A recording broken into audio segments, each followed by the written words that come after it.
जय श्री राम।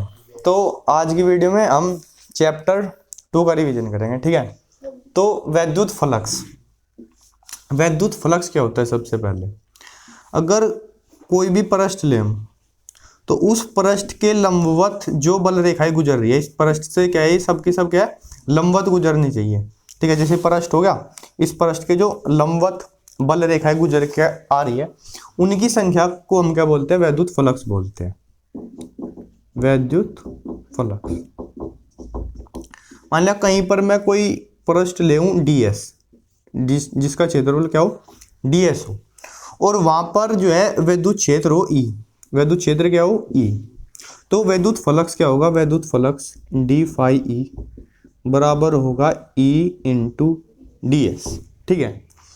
लेकिन मान लिया बाई चांस जो बल रेखाएं है वो वैद्युत फ्लक्स के लंबवत नहीं है, मतलब इसके पृष्ठ के क्या है, लंबवत नहीं है, ठीक है। उससे मान लिया उसके लंब से वो थीटा के कोण पे है, यानी हम कह सकते हैं कि विद्युत क्षेत्र के व ds के बीच कोण क्या हो, थीटा हो। तो वैद्युत फ्लक्स क्या हो जाएगा? वैद्युत फ्लक्स हो जाएगा E ds कोस थीटा, ठीक है। या हम वैद्युत फ्लक्स लिख सकते हैं डी फाई बराबर E डॉट ds, यानी वैद्युत क्षेत्र का और पृष्ठ क्षेत्रफल का क्या, डॉट प्रोडक्ट, यानी अदिश गुणन। वैद्युत फ्लक्स का मात्रक क्या हो जाएगा? वैद्युत क्षेत्र का मात्रक क्या है? न्यूटन पर कूलम, और क्षेत्रफल का मीटर स्क्वायर। तो मात्रक हो जाएगा इसका न्यूटन पर कूलम मीटर स्क्वायर। विमा क्या हो जाएगी? विमा हो जाएगी न्यूटन की MLT की -2 बटे कूलम की AT और मीटर स्क्वायर की L स्क्वायर। तो विमा हो जाएगी ML क्यूब T की -3 और A इनवर्स, तो ये हो जाएगी वैद्युत फ्लक्स की विमा। तो वैद्युत फ्लक्स का मतलब क्या है? किसी पृष्ठ से गुजरने वाली वैद्युत बल रेखाओं की संख्या, ठीक है। अब देखो, मान लिया ये किसी भी बिंदु पे ये बल रेखाएं जा रही, ठीक है।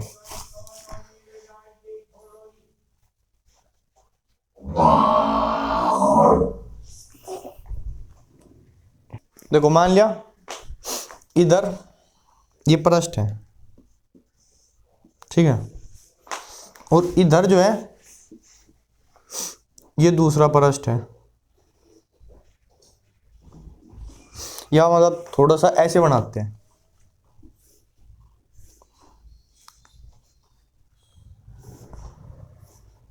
ये देखो यहां पर ये पृष्ठ है और यहां पर ये पृष्ठ है, ठीक है। अब बताओ जो वैद्युत फ्लक्स यहां होगा और वैद्युत फ्लक्स यहां होगा, वो सेम होगा या अलग अलग होगा? इस पृष्ठ पर या इस पृष्ठ पर, वो सेम होगा।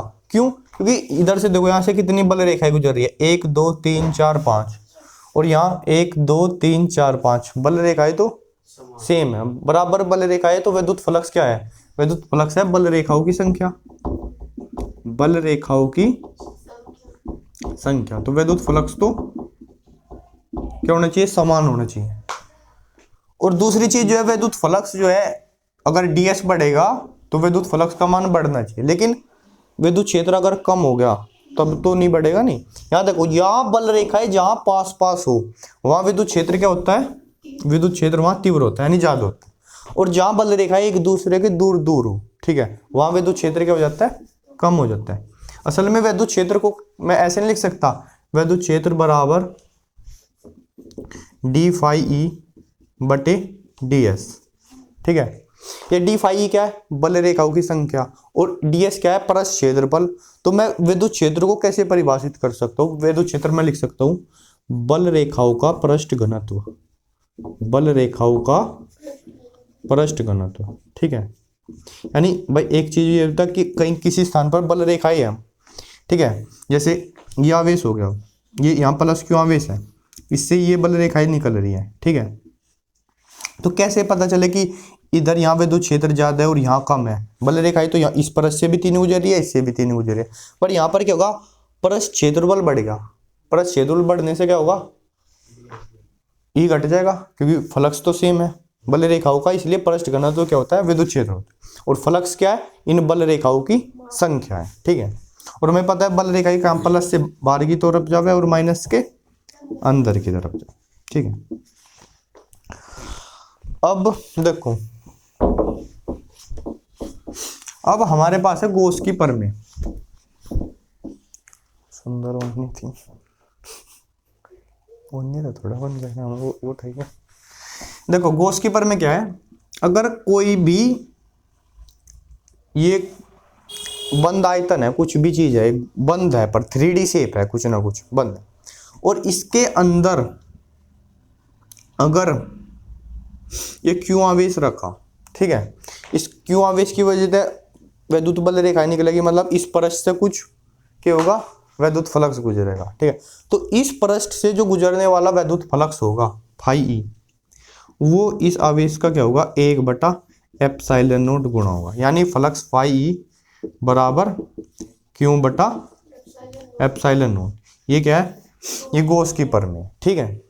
किसी भी पृष्ठ से अगर अब जो है, जो फ्लक्स गुजर रहा है, यानी जो बल रेखा गुजर रही है इस पृष्ठ से, जरूरी नहीं वे इसी आवेश के कारण हो। अगर मान लिया किसी बाहर से किसी आवेश के कारण भी बल रेखा है, कुछ इसके कारण भी है, तो जो बाहर वाली होगी अगर वो कहीं से अंदर जाएगी, कहीं से बाहर भी निकल जाएगी, ठीक है, तो गिनती से बाहर ही रहेगी, ठीक है।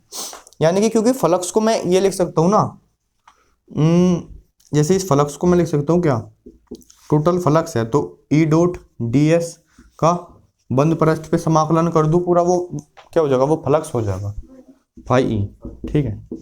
यानी मैं इसको ऐसे लिख सकता हूँ बराबर क्यू बटा ε0। अब बात क्या है कि जो विद्युत क्षेत्र मुझे लेना है इसके पृष्ठ पर, ठीक है, वो इस आवेश के कारण लूं या यहाँ पर टोटल जो विद्युत क्षेत्र है वो लूं। तो जो भी यहाँ विद्युत क्षेत्र है वो ले लूं, चाहे खाली इस आवेश के कारण ले लूं, आंसर चेंज नहीं होगा, क्योंकि बाहर के कारण अगर कोई फ्लक्स होगा अंदर जाएगा तो बाहर भी आ जाएगा, वो एक बार प्लस का एक बार माइनस का कट जाएगा, क्योंकि जो बाहर जो फ्लक्स जा रहा है, बाहर निकल रही है जो बल रेखा है, वो फ्लक्स क्या है, पॉजिटिव है, प्लस क्यू आवेश की वजह से बाहर को जाएगा, तो माइनस क्यू आवेश की वजह से अंदर भी जाएगा। इसने कहा क्या कि ये जो क्यू आवेश होता है ना, इसको बोलते हैं नेट आवेश है, कुल आवेश। जैसे इसी में मैं प्लस क्यू रख दूं और इस पृष्ठ में माइनस क्यू आवेश भी रख दिया, अब जो ये आएगा वैद्युत फ्लक्स इसका, वो कितना आ जाएगा, वो 0 आएगा, ठीक है। नेट लगा दिया मैं इसमें, ठीक है, इस वाले क्वेश्चन का, ठीक है, क्योंकि कुल आवेश कितना हो गया, 0 हो गया, ठीक है। तो यानी फ्लक्स को मैं ऐसे भी लिख सकता हूँ समीशन ऑफ ऑल आवेश बटे, ये समीशन है, सम मतलब जोड़, ठीक है, सारे आवेशों का जोड़ बटे एप्सिलॉन। मतलब जब भी किसी बंद पृष्ठ में कोई भी द्विध्रुव रखूंगा मैं, द्विध्रुव का माइनस क्यू प्लस क्यू, तो उसकी वजह से वैद्युत फ्लक्स क्या होगा, हमेशा 0 होगा, ठीक है, क्योंकि उसका नेट आवेश कितना है, 0 है, ठीक है। अब इसकी जो है प्रूव करेंगे गॉस के प्रमेय का।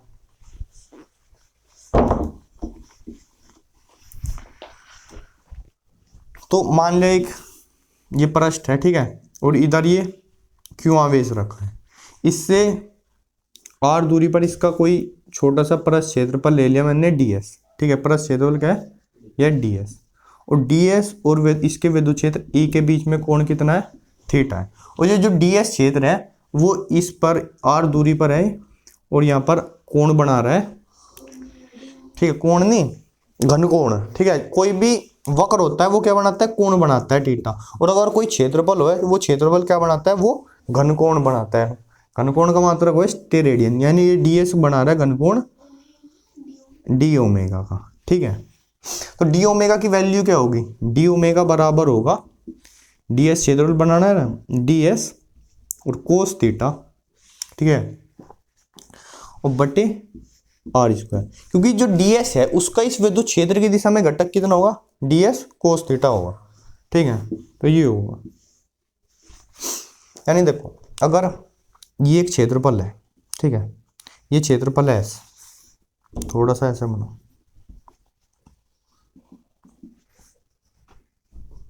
क्षेत्रफल कैसे बना, ये क्षेत्रफल होगा है नहीं, और ये बिल्कुल इससे r दूरी पे एक घनकोण बना रहा है, ठीक है, S क्षेत्रफल है ये टोटल S। तो घनकोण अगर ओमेगा का घनकोण बन रहा है तो ओमेगा बराबर होगा ये एस क्षेत्रफल और बटे आर स्क्वायर, ठीक है। लेकिन अगर ये थोड़ा सा इसका थीटा के एंगल पे कंपोनेंट हमें लेना पड़ेगा, मतलब जैसे ये एस था, ठीक है, ये मान लिया ये एस है, ठीक है। अब ये एस इससे बिल्कुल लंबवत इस बिंदु पे बना रहा है कौन, लेकिन अगर ये बिल्कुल लंबवत नहीं है, ऐसे इससे कुछ एंगल पे है ये, अब ये इसकी दिशा, इस क्षेत्रफल की दिशा ये होगी, ठीक है। मतलब ये जो आर मिल रहा है इस पे, ठीक है, और जो इस क्षेत्रफल का पे जो लंब है, जो कि इसकी दिशा होगी, कोई भी क्षेत्रफल की दिशा क्या होगी, जो उसके पृष्ठ पर लंब पड़ेगा वो उसकी दिशा होगी। अगर उसके बीच का कोण थीटा हो तो मुझे इस एस का थीटा का कंपोनेंट लेना पड़ेगा एस कोस थीटा बटा आर स्क्वायर। चलो फिलहाल इस पे आते हैं। तो हमें क्या पता, इस डी एस से यहाँ विद्युत फ्लक्स कितना हो जाएगा, डी फाई, वो हो जाएगा विद्युत क्षेत्र ई इंटू डी एस और कोस थीटा आ जाएगा, बीच में एंगल थीटा है ना, तो E D S cos theta ये क्षेत्रफल हो जाएगा। और क्यों आवेश की वजह से आर दूरी पे विद्युत क्षेत्र कितना होगा, 1/4 पाई एप्सिलॉन नॉट क्यों बटा आर स्क्वायर, ये हो जाएगा, ठीक है। और डी एस कोस थीटा, और डी एस कोस थीटा बटे आर स्क्वायर, इसका क्या बन जाएगा, इसका बन जाएगा डी ओमेगा, ठीक है, यानी क्यों बटा 4 pi epsilon not into D omega. और अगर मुझे पूरे पृष्ठ की वजह से निकालना है फ्लक्स, ठीक है, तो मैं क्या कर दूंगा, इंटीग्रेशन कर दूंगा, फाई क्या हो जाएगा, इंटीग्रेशन क्यों अपॉन 4 पाई एप्सिलॉन पूरे बंद पृष्ठ का, ठीक है, पृष्ठ जो वो क्लोज होना चाहिए बिल्कुल, ठीक है, इंटू डी ओमेगा, ये सारा कांस्टेंट है, ठीक है, बाहर आ जाएगा। और किसी भी बंद पृष्ठ में अगर डी ओमेगा का समाकलन करूंगा, इसका मतलब है डी ओमेगा की मैक्सिमम वैल्यू, और डी ओमेगा की मैक्सिमम वैल्यू होती है 4 पाई, ठीक है। जिससे कोण की मैक्सिमम वैल्यू कितनी होती है, 2 पाई 360 डिग्री, तो डी ओमेगा की होती है 4 पाई, तो क्यों बटा 4 पाई एप्सिलॉन नॉट, दिख रहा नीचे का, ठीक है, 4 पाई, तो 4 पाई से 4 कैंसिल हो गया, फाई ई कितना हो जाएगा, क्यों बटा एप्सिलॉन नॉट हो जाएगा, ठीक है। ये होगी गॉस की प्रमेय प्रूव, ठीक है भाई। अब देखो इसके एक दो अनुप्रयोग हैं।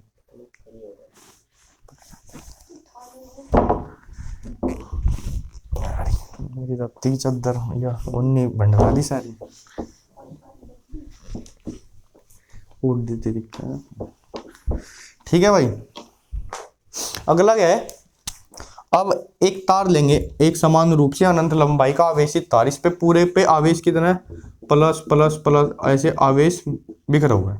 तो टोटल आवेश तो मैं पता नहीं कितना है इस पे, ठीक है, लेकिन मुझे पता है कि जो इसका आवेश घनत्व है, आवेश घनत्व पता है, आवेश घनत्व कितना है, लैम्बडा। आवेश घनत्व क्या होता है कि अगर मैं क्यों आवेश है एल लंबाई में, एल लंबाई में क्यों आवेश हो, तो आवेश घनत्व होता है रेखीय आवेश घनत्व क्यों बटा एल, ठीक है। अब इस तार से आर दूरी पे निकालना मुझे, जैसे आर दूरी पे बिंदु है पी और इस पे निकालना विद्युत क्षेत्र, ठीक है। तो क्या करेंगे, एक इस तार के जैसा गॉसियन पृष्ठ बनाओगे, बंद 3D गॉसियन पृष्ठ। तो हम क्या बनाओगे, हम बनाओगे एक बेलन, ठीक है,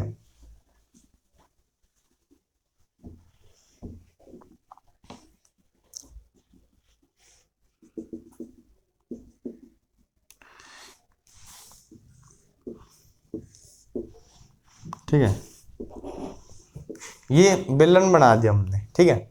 अब अगर इधर मैं एक छोटा सा पृष्ठ लूँ इसका ऐसे ds, ठीक है, इधर इस प्लस की वजह से विद्युत क्षेत्र की यही दिशा होगी, ठीक है, तो विद्युत क्षेत्र भी क्या होगा, इसी दिशा में होगा E, ठीक है। लेकिन अगर मैं यहाँ पर कोई पृष्ठ बनाऊं इसका ds, तो ds की तो ये दिशा हो जाएगी पृष्ठ के लंबा, लेकिन विद्युत क्षेत्र की दिशा क्या होगी इधर, ठीक है, यानी एंगल कितना हो जाएगा 90 डिग्री, और कोस 90 का मान कितना होता है 0, ठीक है। अब मैं यहाँ पर जो है गॉस की प्रमेय लगाऊंगा। गॉस की प्रमेय क्या है, समाकलन ई डॉट डी एस बराबर क्यों बटा एप्सिलॉन नॉट, और यू क्या होता है, ये होता है मेरा फ्लक्स है नहीं, फाई विद्युत क्षेत्र का पृष्ठीय समाकलन क्यों बटा एप्सिलॉन नॉट होता है, ठीक है। तो ये जो है तार की जो लंबाई है, मैंने मान लिया कि एल लंबाई तक का तार ले रखा है, ये जो मतलब जो तार इस पृष्ठ जो मैं बढ़ रहा है इसके अंदर जो आ गया, ठीक है, उसकी लंबाई कितनी है, एल लंबाई है, ठीक है, एल उसकी लंबाई, रेखीय आवेश घनत्व है लैम्डा, लैम्डा बराबर क्यू बटा एल। तो इस एल लंबाई में आवेश कितना हो जाएगा, क्यू बराबर हो जाएगा लैम्डा इंटू एल, ये हो जाएगा। अब इस समाकलन को मैं दो हिस्सों में तोड़ूंगा, एक तो इसका वक्र पृष्ठ, ये यहाँ पे जो जैसे बेलन है नहीं, ये बेलन है, तो ये वाला पृष्ठ वक्र पृष्ठ जहाँ पर डीएस की और विद्युत क्षेत्र की दोनों की दिशा क्या है, सेम है, ठीक है। और एक ये ऊपर और नीचे वाले पृष्ठ, ठीक है, आधार के क्षेत्र जहाँ पर विद्युत क्षेत्र और ये इसके क्या है, लंबवत है, ठीक है, ये आधार, ठीक है। तो वक्र पृष्ठ ई, वहां पर क्या हो जाएगा, ये हो जाएगा, इनके बीच में कोण है 0 डिग्री, यानी ई डी एस कोस 0 डिग्री प्लस ये जो आधार के क्षेत्रफल हो जाएगा वो डबल है, एक ऊपर का और एक नीचे, वहाँ है ये ई डी एस कोस 90 डिग्री, और बराबर क्यों की वैल्यू क्या है, lambda into L, lambda L upon epsilon not, ठीक है। तो ये तो हो जाएगा 0, क्योंकि कोस 90 का मान क्या है, 0 है, ये बचेगा बस ई डी एस। तो ई तो बाहर आ जाएगा, विद्युत क्षेत्र आर दूरी पे कांस्टेंट है, इंटीग्रेशन डी एस बराबर लैम्डा एल बटा एप्सिलॉन नॉट। ये इंटीग्रेशन डी एस ये क्या है, ये है इसका वक्र पृष्ठ, ठीक है। और बेलन का वक्र पृष्ठ क्या होता है, बेलन का वक्र पृष्ठ होता है 2 पाई आर एल, ये होता है, एल लंबाई तक है, बराबर लैम्डा एल बटा एप्सिलॉन नॉट। एल से एल कैंसिल हो जाएगा, विद्युत क्षेत्र ई बराबर 1/2 पाई आर एप्सिलॉन नॉट लैम्डा, ये हो गया। या फिर ऐसे लिख दो, ई बराबर 1/4 पाई एप्सिलॉन नॉट, 2 से नीचे गुणा तो 2 से ऊपर 2 लैम्डा बटा आर, ठीक है। खास बात क्या है इसमें कि जो विद्युत क्षेत्र है वो प्रोपोर्शनल है 1/r के, ठीक है, 1/r के हिसाब से वैरी कर रहा है, यानी जो ई का और आर का मैं कर्व बनाऊं तो कैसा बनेगा, ऐसा बनेगा। किस चीज का कर्व हुआ है, ये होता है रेक्टेंगुलर हाइपरबोला, ठीक है, हाइपरबोला, यानी हाइपरबोला क्या है, अतिपरवल है, और आयताकार अतिपरवल है, उस चीज का कर्व होता है वो। वैसे इक्वेशन हुआ है उसकी एक्स वाई बराबर 1 या कांस्टेंट कुछ भी किए, यहाँ भी क्या होगा, आर इंटू ई बराबर कुछ कांस्टेंट है, सेम वही इक्वेशन है। तो ये हो गया एक तार के कारण। अब निकाल लेंगे हम एक चादर के कारण विद्युत क्षेत्र, ठीक है। एक समान रूप से आवेशित समतल चादर,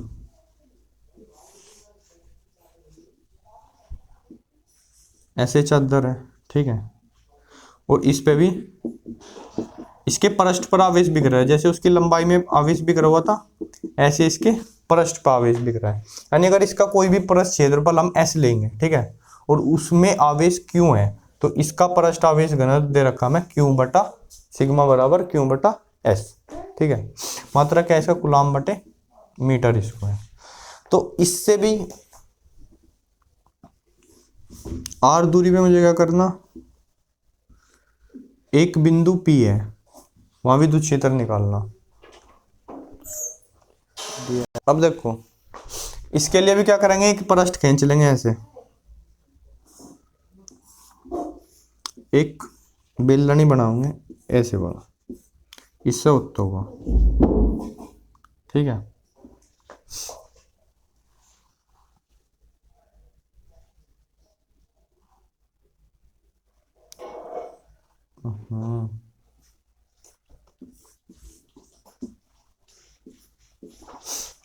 अब देखो इसकी वजह से जो विद्युत क्षेत्र हो वो क्या होगा, यहां पर ऐसे होगा विद्युत क्षेत्र की दिशा, ठीक है, यहां पर भी ऐसी ही होगी, और इधर इस साइड में इस दिशा में होगा वैद्युत क्षेत्र, ठीक है। यानी इसके बाद ये समझो यू बेलन ऐसा है, ठीक है। अब यहाँ पर इस पृष्ठ का क्षेत्रफल, इस पृष्ठ का क्षेत्रफल क्या है, अगर यहाँ ds बनाऊं तो ds का क्षेत्रफल तो ये हो जाएगा, और वैद्युत क्षेत्र की दिशा यही है, ठीक है। यानी अब की बार जो इसका ये जो वक्र पृष्ठ है, ठीक है, इस पे विद्युत फ्लक्स यहाँ से कुछ नहीं गुजरने का, ठीक है, क्योंकि यहाँ का विद्युत फ्लक्स क्या हो जाएगा, डी फाई ई बराबर ई डी एस कोस 90 डिग्री। जितने विद्युत फ्लक्स गुजरेगा वो इधर से गुजरेगा या इधर से गुजरेगा। अब देखो इस बेलन का इधर जितना क्षेत्रफल होगा, मान लीजिए ये क्षेत्रफल जो होगा टोटल ये क्षेत्रफल S होगा, ठीक है। तो ये S ही क्षेत्रफल क्या, इस इधर जो मैं आवेश लेम्मा वो भी कितने क्षेत्रफल का लेम्मा, S क्षेत्रफल का ही लेम्मा, ठीक है। यानी जो मेरा आवेश होगा Q बराबर हो जाएगा सिग्मा इंटू S, ये हो जाएगा, ठीक है। अब फिर से गॉस की पर में लगाऊंगे, E ds बराबर Q बटा एप्सिलॉन नॉट, ये है गॉस पर में। अब देखो इधर वक्र पृष्ठ से तो विद्युत क्षेत्र गुजरने वाला है नहीं, ठीक है। जो भी गुजरेगा कहां से गुजरेगा, इसके आधार में, ठीक है। और आधार से कितना गुजर रहा है, मतलब इसको भी ऐसे तोड़ दो, चलो वक्र पृष्ठ लिख लो, E डॉट ds है यार, ये ऐसे लिख लो E ds कोस 90 प्लस 2 गुणा, भाई आधार एक इस साइड है एक इस साइड भी है, E ds कोस 0 डिग्री, ये हो गया। और बराबर क्यू की वैल्यू क्या है, क्यू की वैल्यू है sigma into S, sigma into S, S क्या है, एस है इसके आधार का क्षेत्रफल, ठीक है। ठीक, क्योंकि हमें नहीं पता इसकी त्रिज्या कितनी है, हमें नहीं पता, तो ऐसे बोल दिया उसको बटे एप्सिलॉन नॉट। अब इधर ये 0 हो जाएगा, ये बचा बस 2, ई बार ले लेंगे और डी एस इसका क्षेत्रफल हमने एस मान ही रखा, ठीक है, बराबर सिग्मा एस बटा एप्सिलॉन नॉट, एस से एस कटेगा, ई विद्युत क्षेत्र आ गया सिग्मा बटा 2 एप्सिलॉन नॉट। और खास बात ये है कि ये दूरी पे डिपेंड ही नहीं करता, ठीक है। मतलब ये आर जो दूरी ली थी बिंदु पे, उस पर डिपेंड आर में आ रहा है नहीं, मतलब यहाँ भी विद्युत क्षेत्र उतना ही, यहाँ भी उतना ही, यहाँ भी उतना, यानी जो अनंत लंबाई की चादर है उसकी वजह से विद्युत क्षेत्र क्या है, ऐसे है, बिल्कुल एक समान विद्युत क्षेत्र हर जगह, बशर्ते की चादर क्या हो, लंबी हो हमारी, ठीक है, मतलब अनंत लंबाई, ऐसा विद्युत क्षेत्र। अब देखो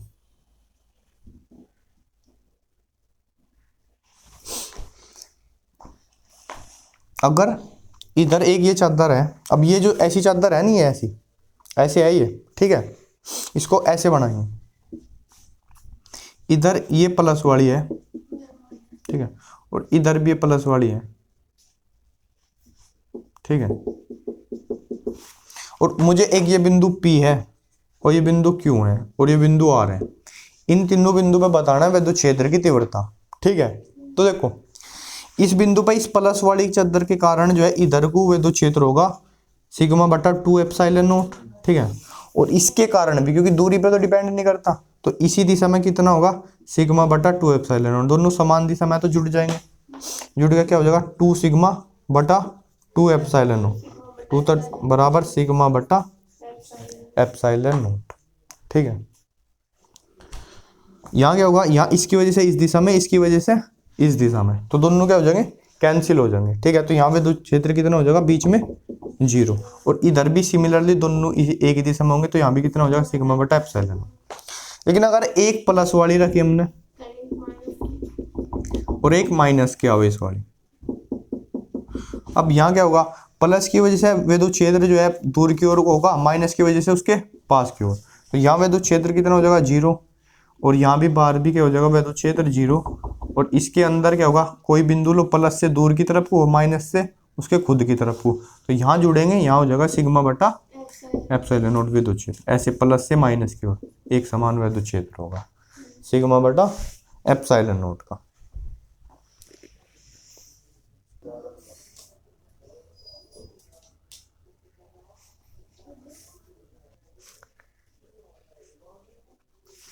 लो अब है गॉस के नियम तक कूलॉम के नियम की उत्पत्ति। भाई तो एक काम कर रहे हैं, जूम सा करो जाकर जहाँ जहाँ मैं लिख रहा, हाँ कोई दिक्कत नहीं, पकड़ सी करा उसे आता है, यहाँ से बढ़िया दिखेगा इस वजह से, यहाँ बैठ जैसे पकड़ ले और जूम कर दो, ठीक है। एंड तो आई लिया हाल, तो गॉस के नियम से कूलॉम का नियम निकालना हमें, है नहीं।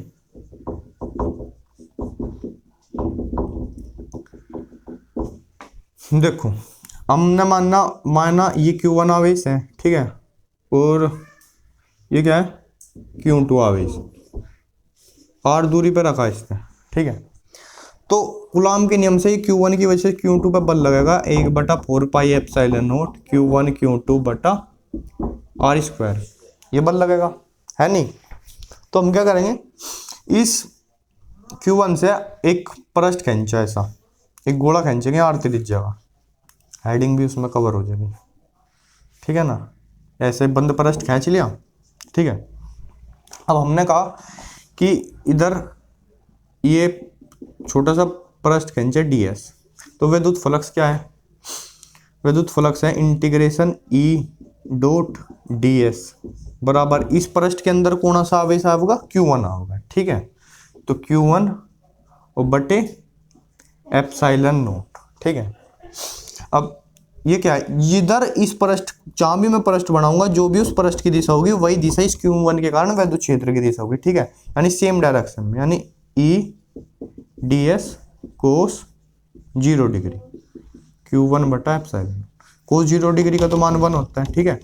E बार ले दिया और इंटीग्रेशन ds बराबर Q1 बटा एप्सिलॉन नॉट।